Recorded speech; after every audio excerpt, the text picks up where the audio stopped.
Hello, hello. Welcome to Courage Becomes Her, where we connect and share real life stories. I'll talk with women whom I love and I'm inspired by, women who are experiencing life just like you and me. I'm excited for us to gather together and cultivate confidence, courage, and joy in life and work. Yes, I was terrified. What I have found is that you can just do it anyway. Like, you can be scared. There's nothing wrong with fear, right? Fear keeps us safe. Fear keeps us walking on the sidewalk instead of walking in traffic, right? And that's good and that's important. I think that the flip side of that is that your brain wants to keep you so safe that it makes change really scary. And I think it helps you put the fear into perspective, right? That it is just an emotion. And emotions are great and fine and necessary and amazing, but they don't have to control everything that you do. So I think for me, working it through to the worst case scenario and knowing, okay, well, if that is the worst thing that's going to happen, I can handle that, or I can have a plan in place for that, then I can sort of process the emotion and experience it without being consumed by it.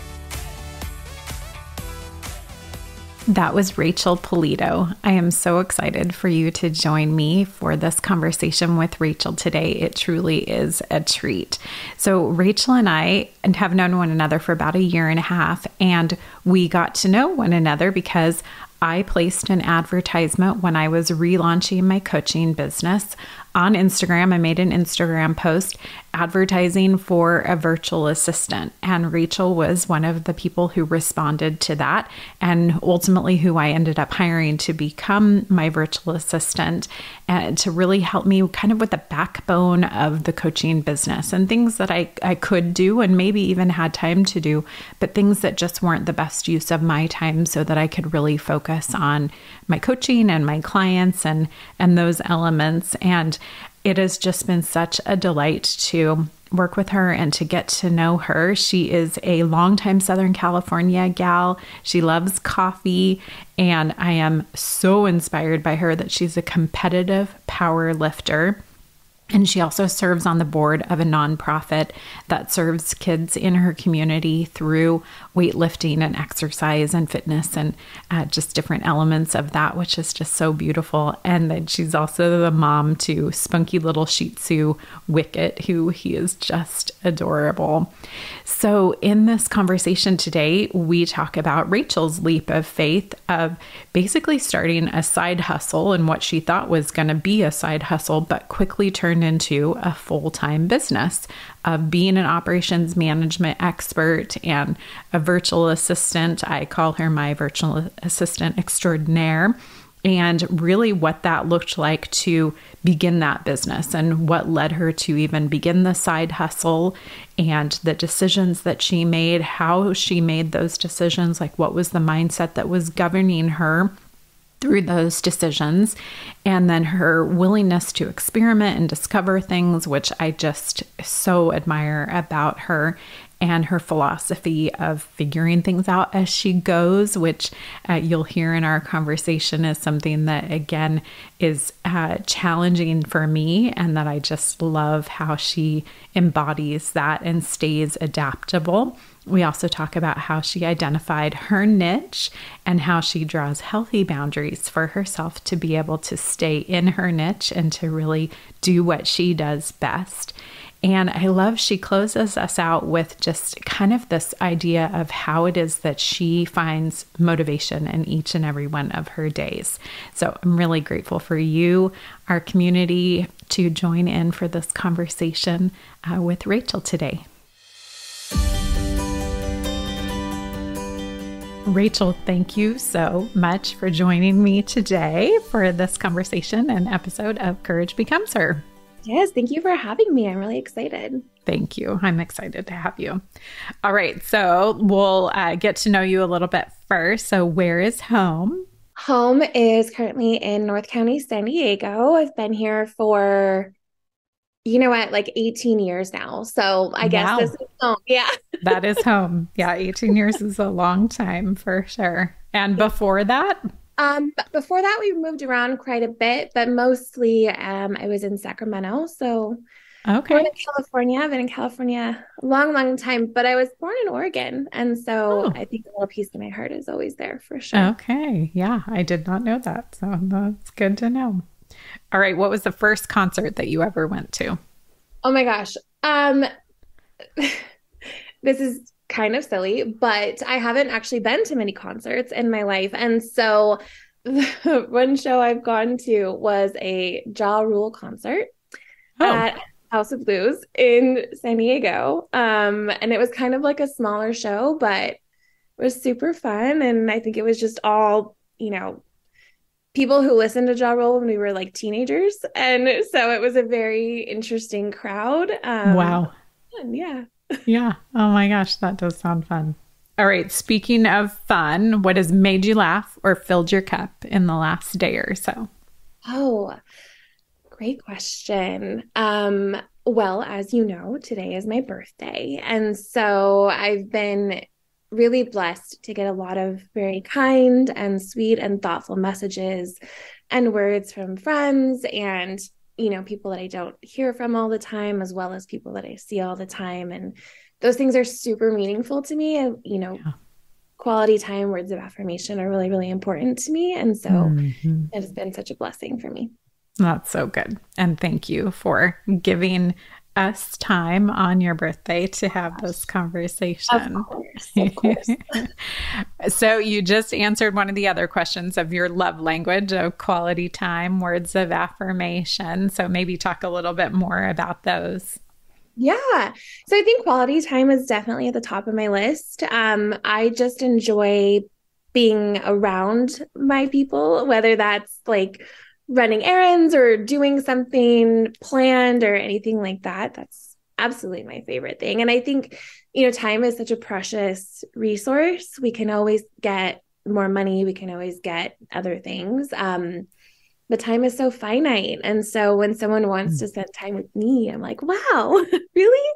So I love that. And then, yes, words of affirmation, which was actually kind of a surprise to me when I looked at the love languages a couple of years back. I wouldn't have probably pegged that as like my second one. Hmm.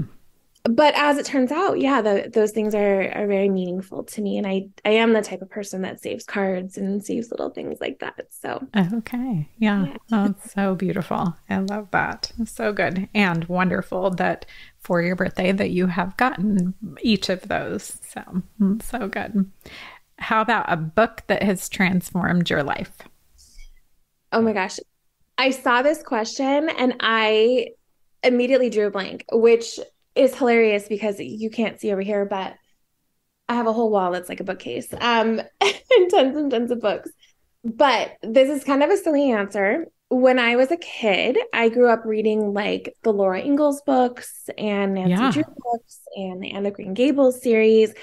And I remember, so the Anne of Green Gables series goes and it goes on like into her children and has like Rilla of Ingleside and these other books. And I think that for me, and I'm not entirely sure why, but I was obviously very young when I read them. And for me, those really impacted sort of how I saw the world and how I thought Mm. about things outside of myself because I grew up in a very closed off way. But in the stories, in those books, the daughter grew up with like a war going on, right? And so it Yeah. was how her family responded and how her brothers responded and how the country responded. And it made me think of things in a bigger and a different way that I just wasn't challenged Wow. to think at the time. So yeah, even now, I mean, I've read a lot of really incredible, impactful books since then, but I think as like the first one I can pinpoint that really affected me, I was probably Rilla of Ingleside. Wow. That's beautiful. I honestly would not have guessed that at all, which is so wonderful to get to know you in a different way. So I just love that. And those are great books and, very foundational for sure. So, yeah. Oh, so Lots of good. fun facts about me today. Yes. No, it's perfect. That's what I love about this. How about a current obsession in any genre? A current obsession.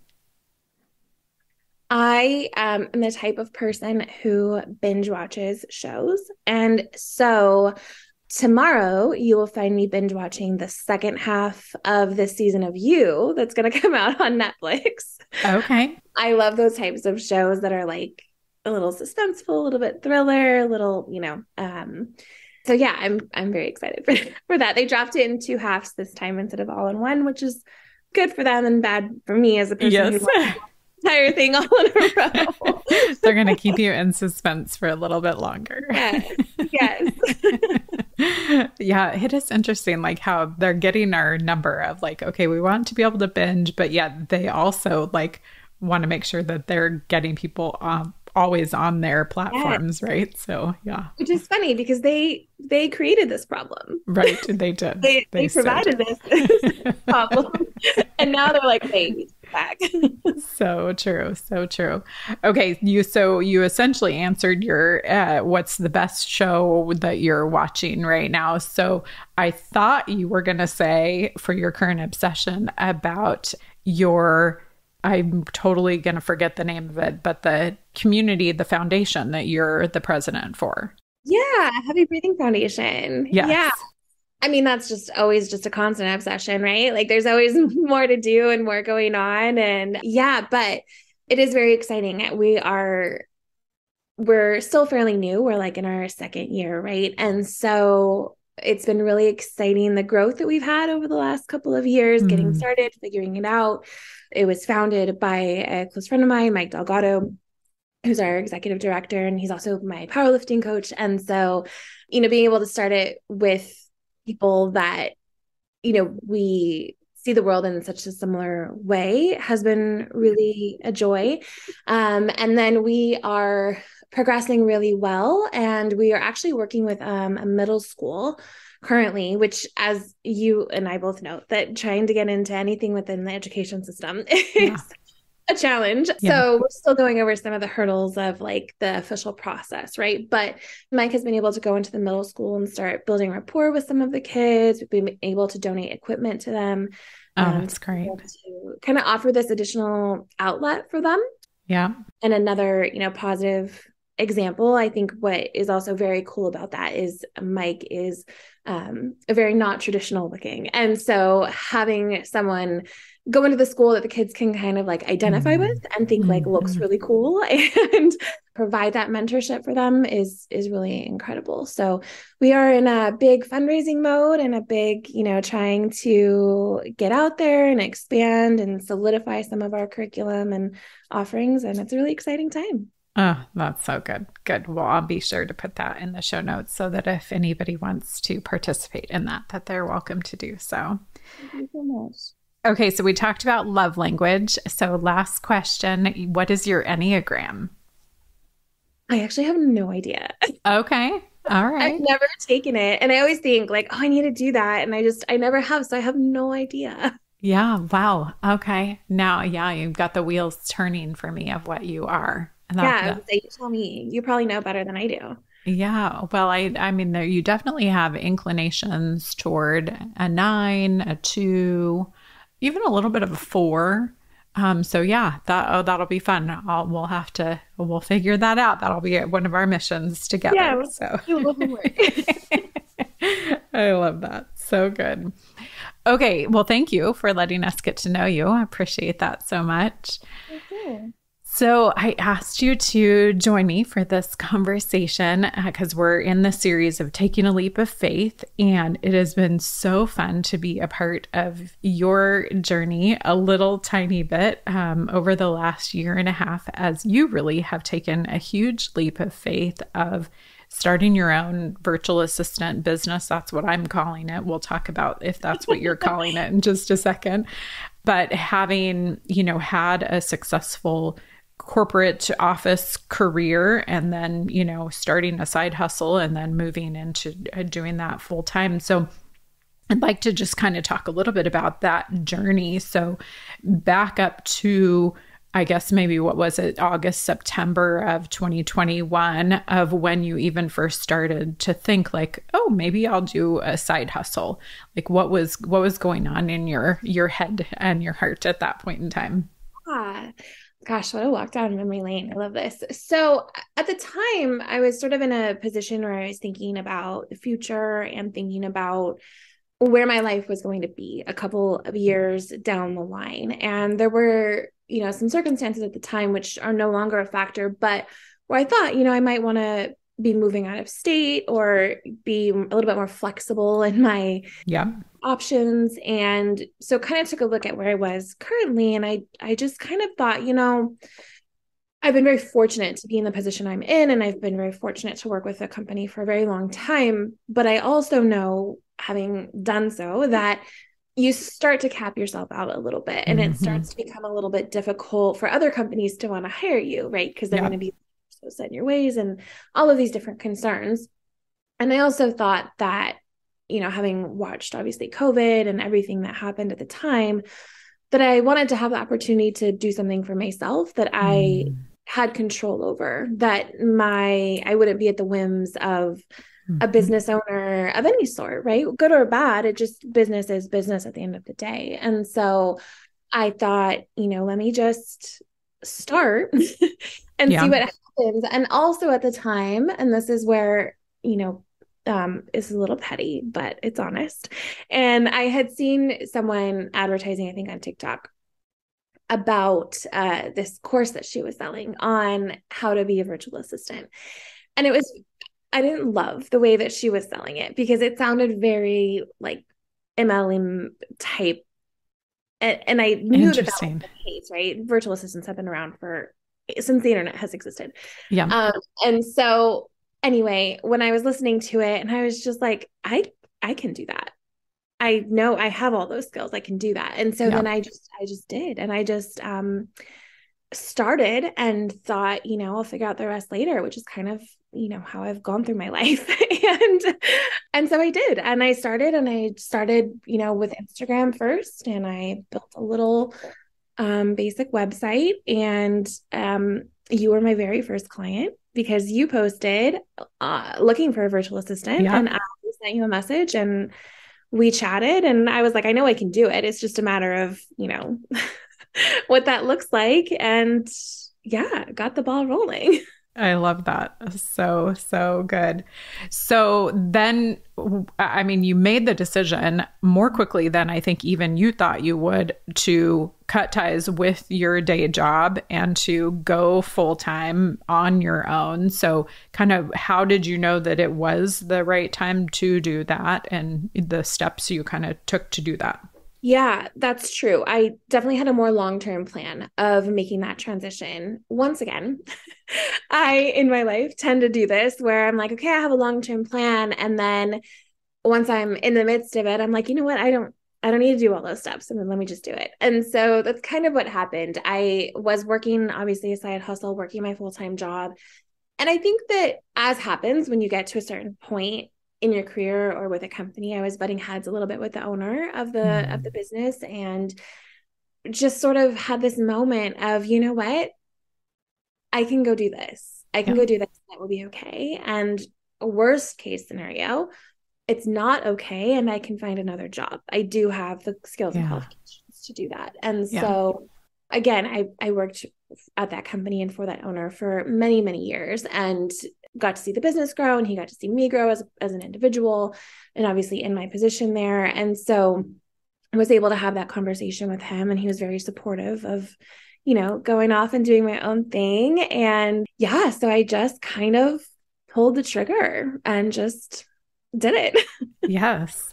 So that, I mean, I've said this to you personally in our conversations a couple times, but I just love that about you, that you seemingly aren't fearful about making big moves like that.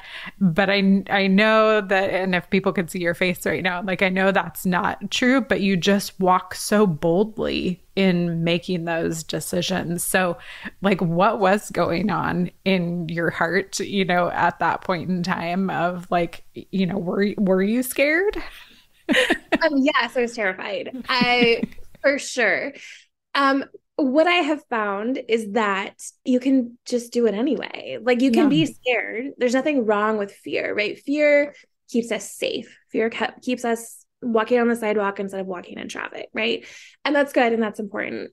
I think that the flip side of that is that your brain wants to keep you so safe that it makes change really scary, right? And really fearful. And so I have a couple of really close friends whose, counsel I highly regard. And so we talked about it and I discussed it with them and I, just discussed it with myself. And the reality is that I've come up against many challenges in my life and every single time have gone through them, right? And have overcome them and have continued to grow and to progress in my life and as a person. And so it just came down to this is one more. And the other thing I like to do, which I kind of already mentioned, is I like to walk it through to the absolute worst case scenario.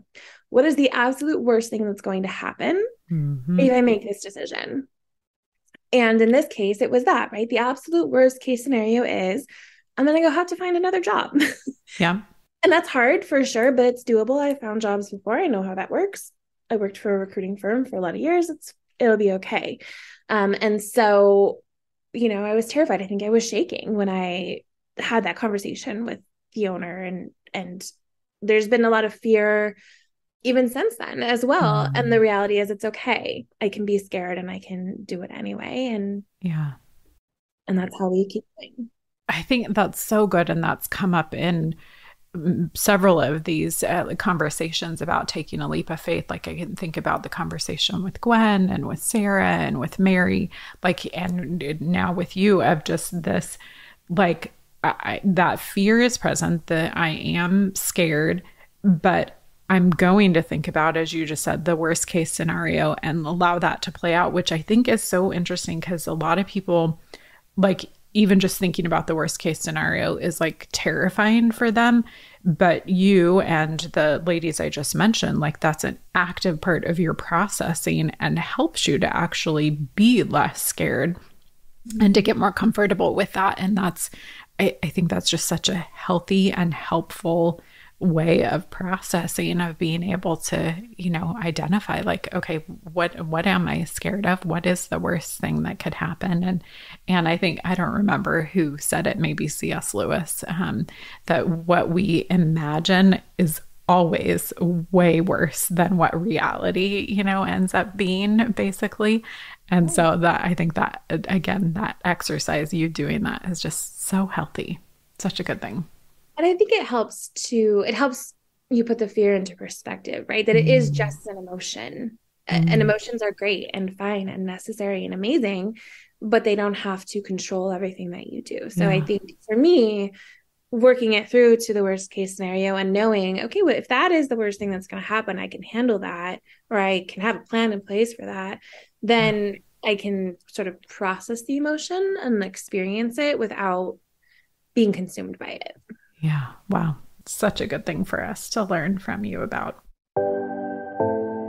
Hi, friends. Just a super quick interruption to this conversation with Rachel to remind you that I do have a special going on for the month of March that I may never offer again. We will see.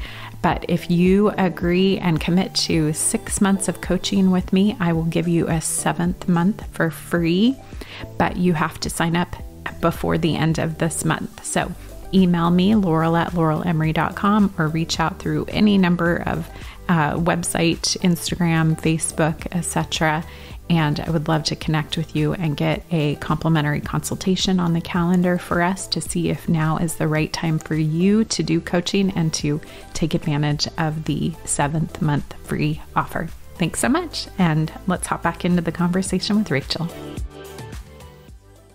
Okay, so you said it a minute ago, and I have loved this about you, of just not letting yourself seize up about having to have it all figured out ahead of time. You definitely do figure things out as you go. And that's been something that I've really admired in you and been inspired by. And I think, that's something that I struggle with. I'm definitely, the one that is overanalyzing and seizes up, if I don't have it all planned out and figured out, steps A to Z sort of a thing. And I'm learning to do it the way you do it, of go before you're ready, that sort of thing, or, launch when you're at 80% and, all those different things that we hear. So how did you kind of have you always had that mindset, or is that something that you kind of grew into?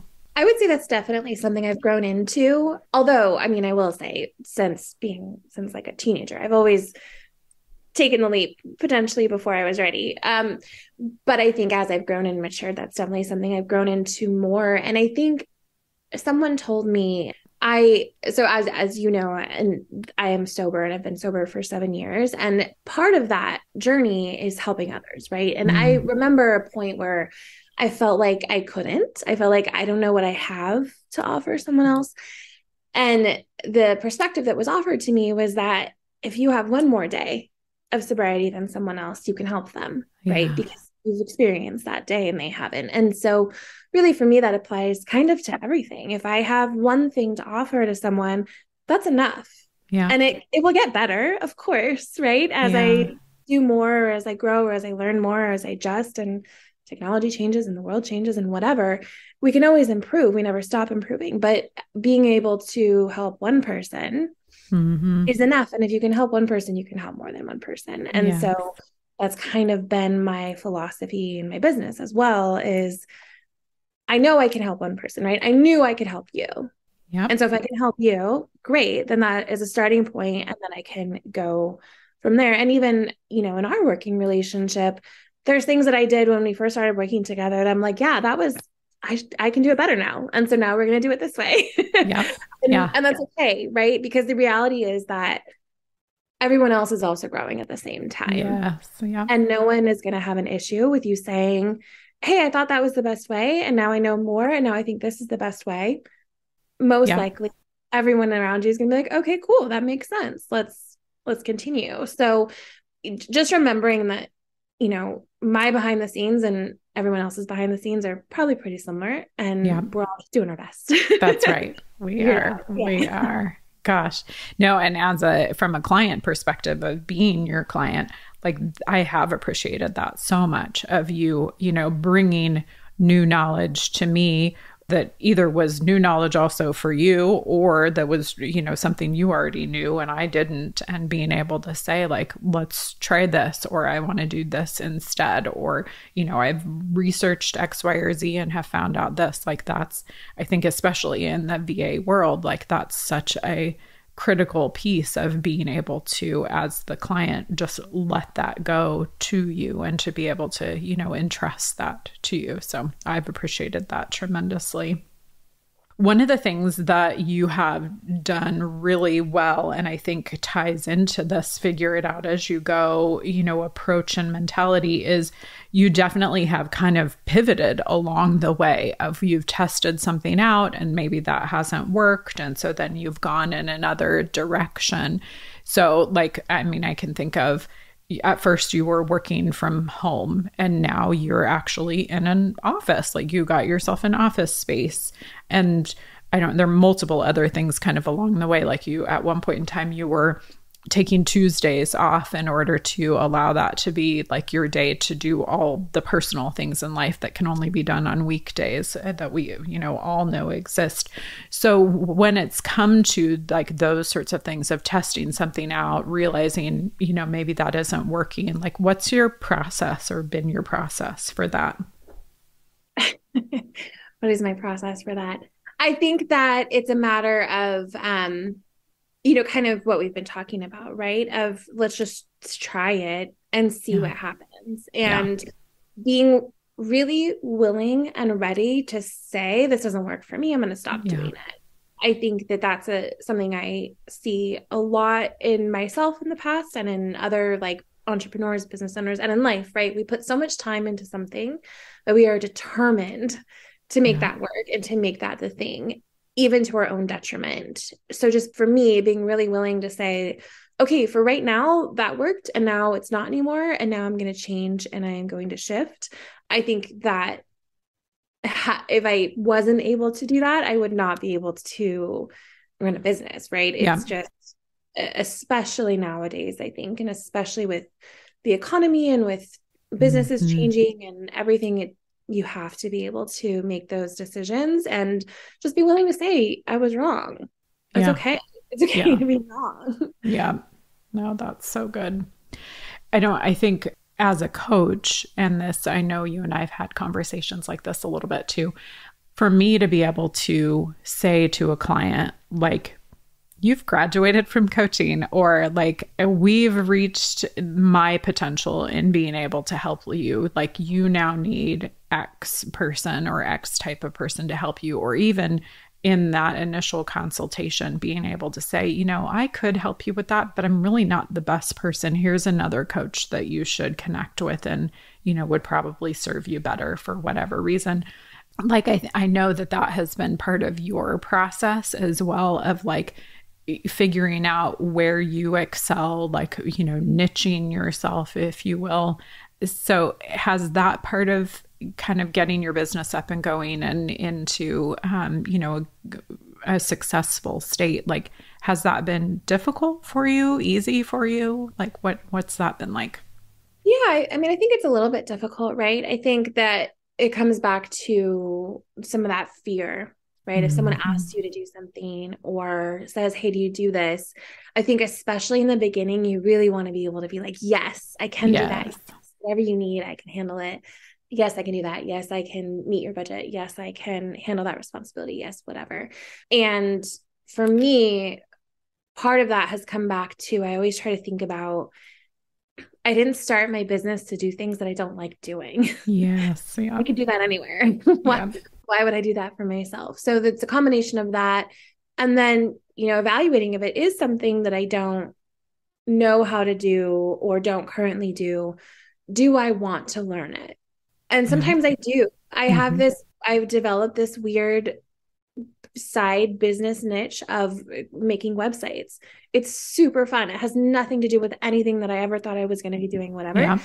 And I'm not a web developer by any means, but it's really fun. And so for me, that was something where I got to be like, yeah, I do want to learn that. Let me do that. And I can make, you know, cute little websites for small businesses. And that's great. But there's plenty of other things where I'm just, yeah, no, I don't know that. Or I don't want to do that. I don't want to resources, and I will not be doing that. Thank you so much. Yes. I do think certainly I have lost out on some opportunities because of that. But I also get to consider that it wasn't the right opportunity, and that having the wrong thing on my plate means that there's not space for the right thing to come in. And so it's better to kind of set that boundary for myself to then work with the type of clients and do the type of work that I really enjoy doing. It's so good. So good and so healthy.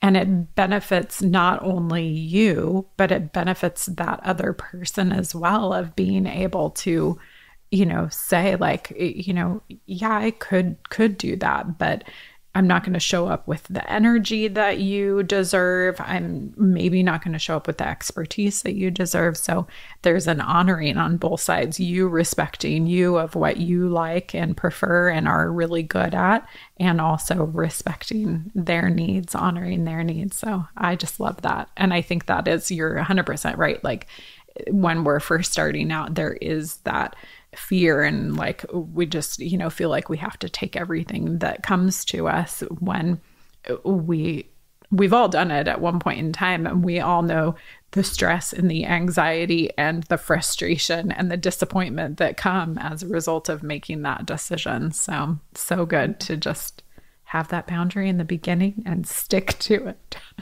Yes. I love that. Okay, so now a year and a half in, like, what are the favorite parts for you? Like, what do you love doing every day, every week?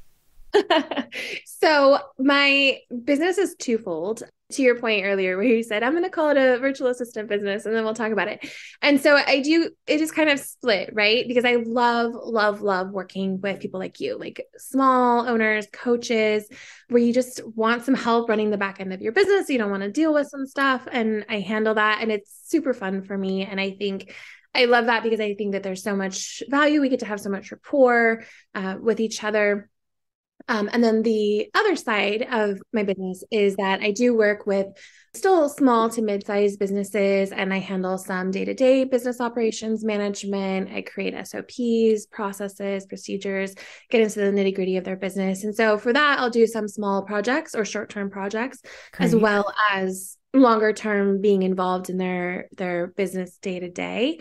And that, I mean, I think both of those things are things that I love to do. I love a good spreadsheet. I love a good plan. I love a timeline. And I think that is where I get to feel creative, is in Yes. making those things. And I feel that I get to see an impact, right? I get to see direct impact with you and other clients like you, just on a one-to-one basis. And then for, larger businesses, I get to see that impact of, okay, now you have this and this is done, and you literally never have to think about it again.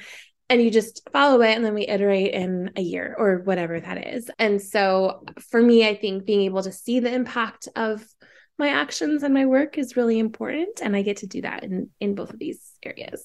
I love that. Yep. So good. And I will publicly thank you that I don't have to do my own tax preparation, because Lord knows that is the least favorite thing to do. So thank you. I mean, same. I don't want to do mine either. So well, I'm glad you do mine. Okay. So you kind of alluded to it, but based on what you just said, like what is your, ideal client, or who do you enjoy working with the most, or, where you've had the most success, however you want to frame that? Yeah. So I think it is in those kind of two slightly different markets, right? Of single entrepreneurs, mostly like in the coaches or creative spaces, where they kind of have their thing that they love to do, right? And then they don't want to do any of the back end office stuff. And then the other side is small to mid-sized businesses, probably like in the $3 to $8 million annual revenue range, something like that. So most likely they're going to be probably around 15 to 20 employees. They probably don't need a full-time operations person on staff. They probably have a couple of really strong admins and maybe someone who's handling everything. So they either need some support to kind of split those responsibilities, or they don't have an operations person at all, and they want to kind of get into that realm without hiring someone full-time, because that's a big investment for that size of company. But those are the areas where I feel the most comfortable, and where I feel like I can have the most impact on sort of a consistent basis. Yeah, good. Yeah, that's so good. And I think what I like about this conversation and how you've clarified things, at least for you and how you niche yourself, is, I hear it a lot from my clients, because you've ended up working with some of my clients, that there also is this question around like international virtual assistants. And so based on what you do, there definitely still is room for someone to use an international virtual assistant who, from a price point is less expensive, because maybe they can focus solely on social media, which, is not something that you will do, but you do not enjoy doing, which who can blame you, because yuck, none of us enjoy it at this point. Yes. But so I think that's important, just an important side note of this conversation of like, there still are like good, valuable uses for those international, virtual assistants, at least, in partnership with someone like you who can maybe be steering the boat a little bit. So yeah, absolutely. And I have clients who certainly work with international assistants, and I always encourage my clients to do that in an ethical, responsible way. Yes. Of course, that is, that shows the proper value to those individuals as well. Sometimes I see people who are so brilliant and so qualified, being taken advantage of. And so I always try to steer my clients to go, in a very reasonable and ethical and responsible way. And they do. Obviously, I don't work with people whose ethics I don't align with. But yes, I think in this business, in consulting, in assistant, there's room for everybody at every level, 100%. And I love the opportunity to collaborate and work with other people as well. Yeah, so good. I think just a quick note to what you just said, like, I think also a big part of it is maybe less about the integrity and more about like, there's such an opportunity to get scammed, in those. So that's, I think, what you're keen in on, of just, having that awareness of who are you actually working with on the other end. So yeah, so good. Okay, anything else that we haven't talked about of you taking this leap of faith that has either from your journey or that you would encourage someone else on theirs? Yeah, I think I just would say that for something like this, right, there's the huge leap of faith at the beginning, right? Of I'm going to make this change and it's going to be incredible and massive and huge. I think that also we have to make that choice every single day afterwards because it's hard. It is hard to make a huge change like that. And I don't want to sit here and give the impression that, oh, once you do that, it all works out, right? Just because I may take this step and then figure it out afterwards. You do still have to figure it out. And there is still a lot of, I've had really slow months and I've had really slow times and I've had, moments of sitting in the middle of the floor, just like questioning how I was going to accomplish anything. And that's just part of it. And so we get to make that choice every single day, many times throughout the process. It doesn't really stop with that one big, massive choice. And I think that just being really aware of that and knowing that when you're in that like messy, difficult middle time, that's okay. That's where you're supposed to be. That's part of the process. And as long as you do continue to make those steps forward, you'll get to where you want to go. Beautifully said. I love that. Yeah. Thank you so much for joining us today. Thank you for having me. Mm-hmm.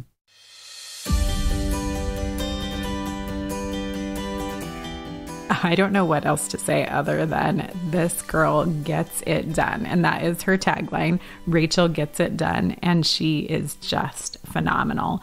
She has created ease for me and for my business, as well as for multiple numbers of my clients and their businesses by providing tailored systems and processes and procedures, as well as just general guidance and support. And you heard in our conversation, like areas where I needed her insight and I needed her opinion and I wanted her to guide and direct me and to say, I think you should do this rather than this. And that's just been so incredible and so helpful. And not to mention that she's just a delightful human being that I am so grateful to be able to just have in my life and spend any moment of time that I can with. So Rachel is accepting new clients right now for either aspect of her business, either the operations management or the virtual assisting. So her website is rachelgetsitdone.com. It's also linked in the show notes, so you're welcome to reach out to her through her website or through Instagram as well. And I know that she would just be such a huge support and help to you in whatever operations management or virtual assistant expertise that you need. So thanks so much for joining for today's conversation of Rachel's Leap of Faith. What an honor to help you to cultivate confidence, courage, and joy in your life and work. Thank you so much for inviting me to journey with you. I look forward to being back with you next week, where we'll hear another story from a woman whom I love and am inspired by and look forward to learning from.